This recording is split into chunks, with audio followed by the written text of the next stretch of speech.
സംസ്ഥാന മൃഗത്തിനും പക്ഷിക്കും പുറമെ സ്വന്തമായി ഒരു സംസ്ഥാന സൂക്ഷ്മാണുവിനെ പ്രഖ്യാപിക്കുന്ന രാജ്യത്തെ ആദ്യ സംസ്ഥാനമായി കേരളം മാറുന്നു.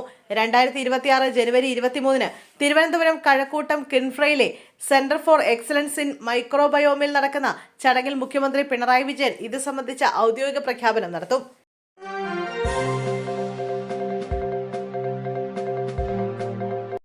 മുതിർന്ന കോൺഗ്രസ് നേതാവും മുൻമന്ത്രിയുമായ VM സുധീറിനെ ദേഹാസ്വാസത്തെ തുടർന്ന് തിരുവനന്തപുരം മെഡിക്കൽ കോളേജിൽ പ്രവേശിപ്പിച്ചു. ജനുവരി 12 രാത്രി മുതൽ അനുഭവപ്പെട്ട ദേഹാസ്വാസത്തെ തുടർന്ന് കഴിഞ്ഞ ഒരാഴ്ചയായി ചികിത്സയിലായിരുന്നു. എന്നാൽ ഇതുവരെ ആശ്വാസകരമായ പുരോഗതി കൈവരിക്കാത്തതിനെ തുടർന്ന് ഇന്ന് തിരുവനന്തപുരം മെഡിക്കൽ കോളേജ് ആശുപത്രിയിൽ അഡ്മിറ്റ് ആയിരിക്കുകയാണെന്ന് VM സുധീരൻ അറിയിച്ചു.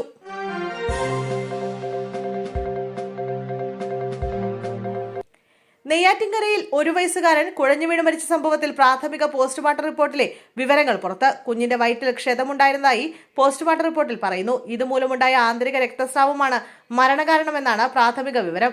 ഈ ക്ഷതം എങ്ങനെ ഉണ്ടായി എന്ന സംശയം നിലനിൽക്കുകയാണ്. ഇതിനു പുറമെ കുഞ്ഞിന്റെ കയ്യിൽ 3 ആഴ്ചയോളം പഴക്കമുള്ള പൊട്ടലുണ്ട്.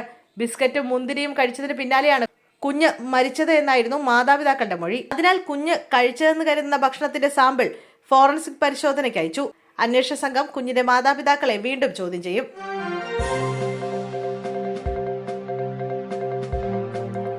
രണ്ടാമത് പ്രിയദർശിനി സാഹിത്യ പുരസ്കാരം പ്രമുഖ നിരൂപക പത്മശ്രീ പ്രൊഫസർ M ലീലാവതിക്ക് സമ്മാനിച്ച് ലോക്സഭാ പ്രതിപക്ഷ നേതാവ് രാഹുൽ ഗാന്ധി.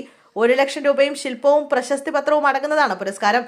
ലീലാവതി ടീച്ചർ കേരളത്തിന് മാത്രമല്ല രാജ്യത്തിനാകെ അഭിമാനമെന്ന് പുരസ്കാരം സമർപ്പിച്ചുകൊണ്ട് രാഹുൽ ഗാന്ധി പറഞ്ഞു.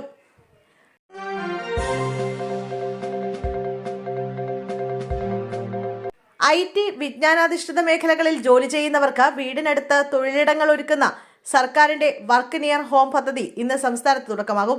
ആദ്യ പൈലറ്റ് കേന്ദ്രമായ കൊല്ലത്തെ കമ്മ്യൂൺ തിങ്കളാഴ്ച പകൽ 4 മുഖ്യമന്ത്രി പിണറായി വിജയൻ നാടിന് സമർപ്പിച്ചു. BSNL കെട്ടിടത്തിൽ സജ്ജീകരിച്ച വർക്ക് നിയർ ഹോം കേന്ദ്രത്തിൽ 141 പ്രൊഫഷണലുകൾക്ക് ജോലി ചെയ്യാം. ചെറുകിട നഗരത്തിൽ പ്ലഗ് ആൻഡ് പ്ലേ മാതൃകയിലാണ് സജ്ജീകരിച്ചിരിക്കുന്നത്.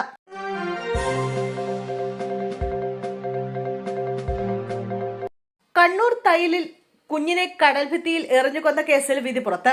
കുഞ്ഞിന്റെ അമ്മയായ ശരണ്യ കുറ്റക്കാരി. കൊലപാതക കുറ്റം തെളിഞ്ഞതായി കോടതി വ്യക്തമാക്കി. 2ാം പ്രതി ശരണ്യയുടെ സുഹൃത്ത് നിതിനെ വെറുതെ വിട്ടു. ക്രിമിനൽ ഗൂഢാലോചന തെളിയിക്കാൻ കഴിയാത്തതിനെ തുടർന്നാണ് 2ാം പ്രതിയെ വെറുതെ വിട്ടത്. തളിപ്പറമ്പ് അഡീഷണൽ സെഷൻസ് കോടതിയാണ് വിധി പറഞ്ഞത്. ശരണ്യയുടെ വസ്ത്രത്തിൽ നിന്ന് കണ്ടെത്തിയ ഉപ്പുവെള്ളത്തിന്റെ അംശം കേസിൽ നിർണായക തെളിവായി.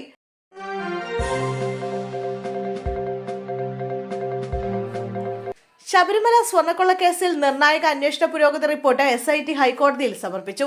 സ്വർണ്ണക്കൊള്ളക്കേസ് ഹൈക്കോടതി ഇന്ന് പരിഗണിക്കുന്നതിന് മുന്നോടിയായാണ് റിപ്പോർട്ട് കൈമാറിയത്. അതേസമയം സ്വർണ്ണക്കൊള്ളക്കേസിലെ SIT അന്വേഷണം കാര്യക്ഷമമല്ലെന്നും CBI അന്വേഷണം നടത്തണമെന്നും ആവശ്യപ്പെട്ട് അഖില കേരള തന്ത്രി പ്രചാരക സഭ ഹൈക്കോടതി ഹർജി നൽകി. സംസ്ഥാന സർക്കാരിന്റെ കീഴിലുള്ള പോലീസ് രാഷ്ട്രീയ ഉന്നതരെ സംരക്ഷിക്കാൻ ശ്രമിക്കുകയാണെന്നും അതിനാൽ അന്വേഷണം CBI ഏറ്റെടുക്കണമെന്നുമാണ് ഹർജിയിലെ ആവശ്യം.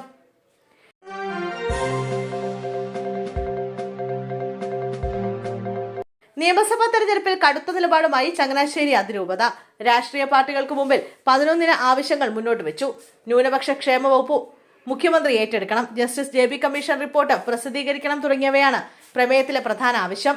ന്യൂനപക്ഷ ക്ഷേമ വകുപ്പ് മുഖ്യമന്ത്രി ഏറ്റെടുക്കണമെന്ന പ്രമേയത്തിൽ പ്രധാന ആവശ്യം ഉന്നയിച്ചു. ന്യൂനപക്ഷ ക്ഷേമ വകുപ്പിലെ 80:20 അനുപാത വിഷയത്തിൽ സുപ്രീംകോടതിയിൽ സംസ്ഥാന സർക്കാർ നൽകിയ അപ്പീൽ പിൻവലിക്കണം. ന്യൂനപക്ഷ കമ്മീഷൻ അധ്യക്ഷ സ്ഥാനം എല്ലാ ന്യൂനപക്ഷ സമുദായങ്ങൾക്കും വീതിച്ചു നൽകണമെന്നും ചങ്ങനാശ്ശേരി അതിരൂപത മുന്നോട്ട് വെച്ച ആവശ്യത്തിൽ പറയുന്നു.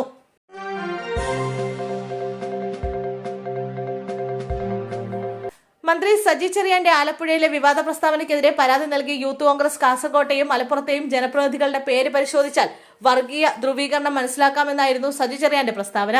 മന്ത്രിയുടെ വാക്കുകൾ വർഗീയ വിദ്വേഷം ഉണ്ടാക്കുന്നതാണെന്ന് പരാതിയിൽ പറയുന്നു. പ്രസ്താവന സത്യപ്രതിജ്ഞാ ലംഘനമെന്നും youth Congress working president Binu Chulliyil നൽകിയ പരാതിയിൽ ആരോപിച്ചു.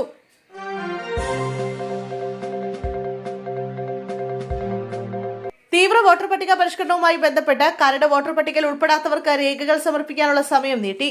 ഈ മാസം 30-ാം തീയതി വരെയാണ് ഇലക്ഷൻ കമ്മീഷൻ സമയം നീട്ടിയത്. 22-ാം തീയതി വരെയായിരുന്നു മുമ്പ് അനുവദിച്ച സമയം. സുപ്രീംകോടതി നിർദ്ദേശപ്രകാരമാണ് സമയം നീട്ടി നൽകിയത്. സമയം നീട്ടി നൽകണമെന്ന് സുപ്രീംകോടതിയിൽ കേരളം ആവശ്യപ്പെട്ടിരുന്നു.